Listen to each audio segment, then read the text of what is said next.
We owe the tree huggers an apology. The fact that tree hugger used to be used as a diss is hilarious. The propaganda against this went full force. We were taught to think that tree hugging is just a bunch of woo-woo, but you can't argue with data.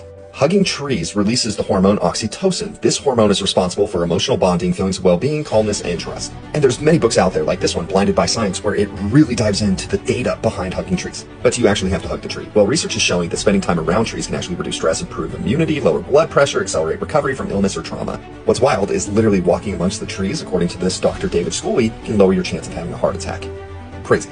The Japanese have been onto this for a very long time. They have something called Shinrin-yoku, or forest bathing. And this topic is well studied. So here's one research paper talking about the psychological effects of forest bathing. It's for working age people with and without depressive tendencies. What they found was, the data shows a significant positive effects on mental health, especially in those with depressive tendencies. Here's another state-of-the-art study on Shinrin-yoku. And again, all the data shows an authentic way of healing. And for most scientists and researchers, this is pretty understandable, because when you take into account the vast history of humanity, when you look at all of human existence, less than 0.01% of the species' history has been in modern surroundings. The other 99.99% of the time, we've been in nature. If you are not in a good mental state, sometimes it's just as easy as literally going out into nature. It is what we evolved from. This is why for so many kids, it's therapeutic to freaking climb trees. But here's the thing. So there's this guy who is called the Hug Doctor, and he recommends that you need a daily hug of 21 seconds or more, whether it's other people, trees, your animals. And that's because hugging, just hugging, has been shown to strengthen your immune system, decrease stress, reduce your anxiety. There was a great Zen Buddhist teacher who even developed a hugging meditation technique. I do want to point out that some people believe that some research shows that trees don't like to be hugged and that it causes some form of stress. They can measure this because there is actually a completely underground neural network, if you will, of mycelium, which is, like a mushroom and a fungus,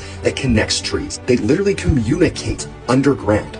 If one tree is under attack with pests or something like that, they will communicate with the other trees and they will send them resources. Researchers also believe that trees have families and they know which trees came from their seedlings. If they need water, resources, minerals, they're not being serviced like the other trees, they will send things to their families. And some researchers have found that when you hug a tree, it does cause some stress to them, which I guess would make sense if you're just literally transferring all of your negative emotions onto the trees. They have also seen that when done lovingly or with a tree that you know, it doesn't create the stress. All I know is the data is very clear, whether you're just walking in nature, whether you're hugging trees, just being out in nature and connecting literally heals you.